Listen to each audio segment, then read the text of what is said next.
ஆதரவு கொடுக்கும் அனைத்து நண்பர்களுக்கு வணக்கம். இன்றைக்கி வந்து பார்த்தீங்கன்னா ஸ்ரீ மகா கணபதி இணைந்த கண்ணபெருமாள் சுவாமி அருள் தரும் ஸ்ரீ மகா சடை முனீஸ்வரர் சமேத மகா மாட முனீஸ்வரி அம்மன் திருக்கோவில் அக்னி மலையேறும் திருவிழா 2024. இது வந்து சொக்கன் விலை அதாவது திசைவில போகிற ரோட்லேருந்து இருக்குது. உடன்குடியிலேருந்து திசைவில போகிற ரோட்டில் வந்துருக்கு. பார்ட் 1 வீடியோ வந்து நம்ம வந்து அப்லோட் பண்ணியிருப்போம். 19ஆம் தேதி 7ஆம் மாதம் 2024 மதிய பூஜையை வந்து நம்ம வந்து வீடியோ வந்து போட்டிருப்போம். பார்ட் 2 வீடியோ இந்த வீடியோ வந்து 20ஆம் தேதி 7ஆம் மாதம் 2024. ஆல்ரெடி பார்ட் 1ல் வந்து 19ஆம் தேதி மதியம் நடந்த பூஜை. இது 20ஆம் தேதி வந்து காலையில் ஒரு 2:30-3 மணி அந்த டைமில் வந்து பூஜை நடக்க ஆரம்பிச்சது. பூஜையில் பார்த்திங்கன்னா வந்து சாமி வந்து வேட்டைக்கு போகிறது, தீ மிதிக்கிறது, மதுபானங்களை வந்து மேலே ஊற்றி ஆடுவது, பதநீரை வந்து பிரசாதமாக வழங்குவதுன்னு சொல்லிட்டு நிறைய வந்து பூஜைகளில் வந்து இருந்தது. இந்த வீடியோ நீங்கள் எல்லாருமே வந்து கண்டினியூவாகவும் பாருங்கள். நிறைய வந்து எனக்கு வந்து சப்போர்ட் நிறையா கொடுங்க. எனக்கு வந்து 1,26,000 வந்து சப்ஸ்கிரைப் இருந்தும் என்னால் வந்து சில்வர் பட்டன் எனக்கு என்னால் வாங்க முடியலை. என்னென்னு பார்த்தீங்கன்னா வந்து 9 மேலே டவுன்லோட் பண்ணி அந்த மியூசிக்கை வந்து நான் ஒரு வீடியோக்கு வந்து நான் ஆட் பண்ணியிருந்தேன். அதனால் வந்து எனக்கு காப்பிரைட் ஸ்ட்ரைக் வந்து கொடுத்துட்டாங்க. இதோடு எனக்கு வந்து 3 ஸ்ட்ரைக் வந்து விழுந்துருச்சு. ஸோ அந்த 3 ஸ்ட்ரைக்கு பார்த்தீங்கன்னா வந்து 3 மந்த் ஒன்ஸ் வந்து விழுந்துருச்சு. ஃபஸ்ட் டைம் நம்ம எதுனே தெரியாமலோட வேறு வீடியோ வந்து நம்ம எடுத்து நம்ம இதில் அப்லோட் பண்ணியிருந்தோம், அது ஒரு ஸ்ட்ரைக் விழுந்துச்சு. இன்னொரு டைம் வந்து நம்ம சினிமா சாங் வந்து ஆட் பண்ணனால ஸ்ட்ரைக் வந்துச்சு. 3வது வந்து 90 மேலே ஸ்ட்ரைக் கொடுக்க மாட்டாங்க அப்படின்னு நினச்சிருந்தேன். இதுவும் ஸ்ட்ரைக் விழுந்துருச்சு. ஸோ இன்னொரு எனக்கு வந்து அதில் ஒரு ப்ராஃபிட்டு அமௌண்ட்டு இந்த மாதிரி எதுவுமே கிடையாது. எனக்கு சில்வர் பட்டன் அதுவும் கிடையாது. இருந்தாலும் நான் அந்த வீடியோ போடுறது பார்த்திங்கன்னா வந்து நிறைய ஊரில் உள்ள மக்கள் வெளியூர்லலாம் இருப்பாங்களா, ஸோ அவங்களாம் வந்து இந்த வீடியோ பார்க்கும்போது அவங்களுக்கு அவ்வளோ சந்தோஷமாக இருக்கும். நானும் வெளியூரில் இருக்கும்போது நம்ம ஊரில் ஏதாவது திருவிழா நடக்குமான்னு சொல்லிட்டு அவ்வளோ ஏக்கமாக வந்து நம்ம ஒரு வீடியோ சின்ன வீடியோ இருந்தாலும் அதை ஸ்கிப் பண்ணாமல் ஓடாமல் அவ்வளோ மெதுவாக பார்ப்போம். அந்த ஃபீலிங் வந்து எல்லாத்துக்குமே கிடைக்குங்கிறதுனால தான் பண்ணுறோம். தவிர நம்மளுக்கு இதில் ஒரு ப்ராஃபிட் கூட எனக்கு இதில் கிடையாது. காப்பிரைட் ஸ்ட்ரைக் எல்லாம் முடிஞ்சு சில்வர் பட்டன்லாம் வாங்கணும்னு சொல்லிட்டு எனக்கு ரொம்பவே ஆசை. ஸோ அதனால் வந்து நம்ம ஒரு ஊருக்கும் போகும்போது பார்த்திங்கன்னா வந்து பெட்ரோல் சார்ஜஸாக இருக்கட்டும், ஏதாவது நம்ம வாங்கி சாப்பிட்றதா இருக்கட்டும், அப்புறம் வந்து நம்ம இந்த சில்வர் பட்டனாக ஒரு பெரிய ஒரு வெற்றி கிடைச்ச மாதிரி இவ்வளோக்குள்ள நான் பண்ணிகிட்ருக்கேன். எனக்கு இந்த அவார்டு எதுவுமே எனக்கு நான் இதுவரை யாரும் கொடுத்தது கிடையாது. ஒவ்வொரு ஊருக்கும் நம்ம போகும்போது பார்த்திங்கன்னா மதியானம் போயிட்டு 2வது பக்கத்துலனா வந்துடும். அப்படி லாங்கில் போகும்போது பார்த்திங்கன்னா வந்து நம்ம நைட்டு ஒரு 10 மணி கிளம்புறோன்னா நம்ம விடிய காலையில் வந்து 6 மணிக்கும் வந்திருக்கோம், 7 மணிக்கும் வந்திருக்கோம். நம்ம அதெல்லாம் போஸ்ட் பண்ணி முடிக்கிறதுக்கு சில டைம் பார்த்திங்கன்னா 9:30 கூட ஆயிருந்திருக்கு. நான் வந்து ரொம்பவே பேசிட்டேன்னு நினைக்கிறேன். சரி, ஓகே, நம்ம வீடியோக்குள்ளேயே போயிடலாம். அதுக்குள்ளே யாரும் கோச்சிக்கிறாதீங்க. ஆதரவு கொடுக்கும் அனைத்து நண்பர்களுக்கும் நன்றி.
கல்லு கிடைச்சிருக்கு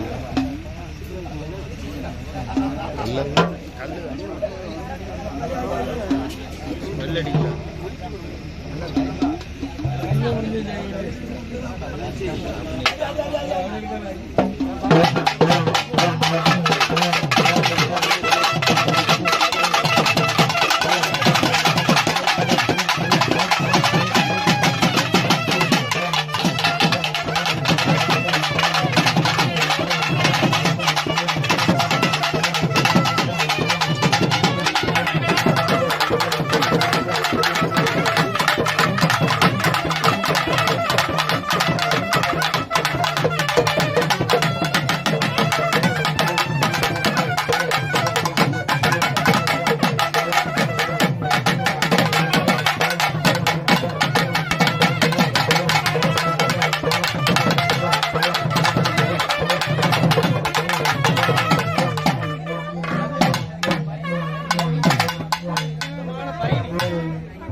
पार्टनर